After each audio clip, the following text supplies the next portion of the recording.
Marc te trompe. Sophie, arrête. Je l'ai vu hier soir au Marais. Avec une fille. Ils s'embrassaient. T'es sûr que c'était Louis, ça? Il était chez sa mère hier. C'était lui, chemise bleue, celle que tu lui as offerte.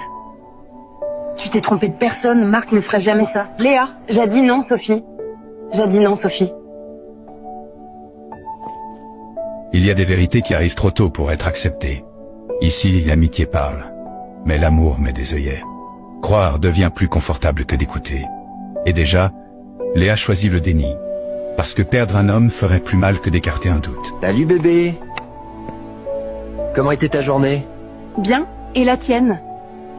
Ta mère va mieux? Oui, beaucoup mieux. Elle te fait des bises. Tu portais quoi hier? Mon pull gris, je crois.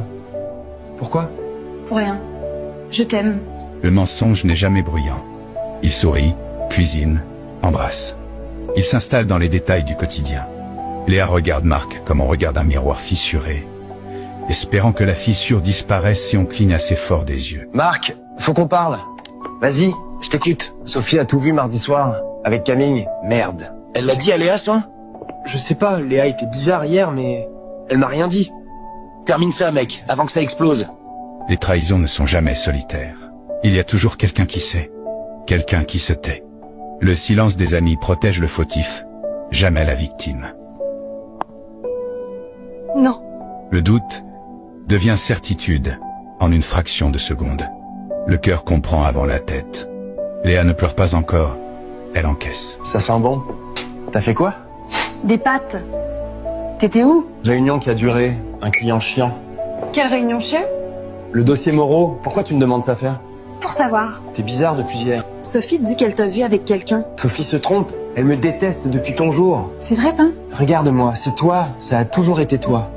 Le mensonge insiste quand il sent la vérité approcher. Il se fait tendre, rassurant, presque crédible.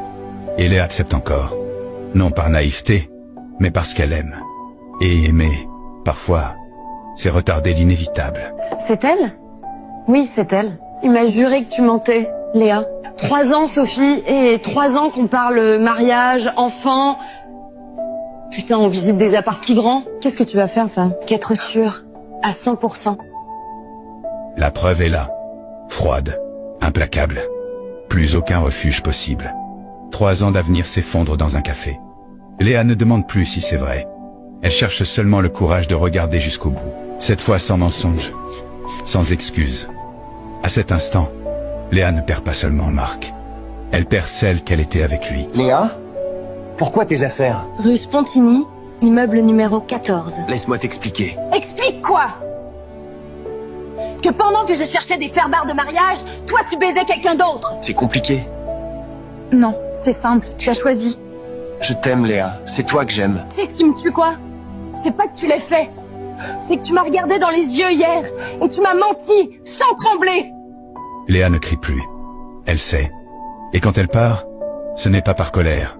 C'est par survie. Parce qu'on peut pardonner beaucoup de choses.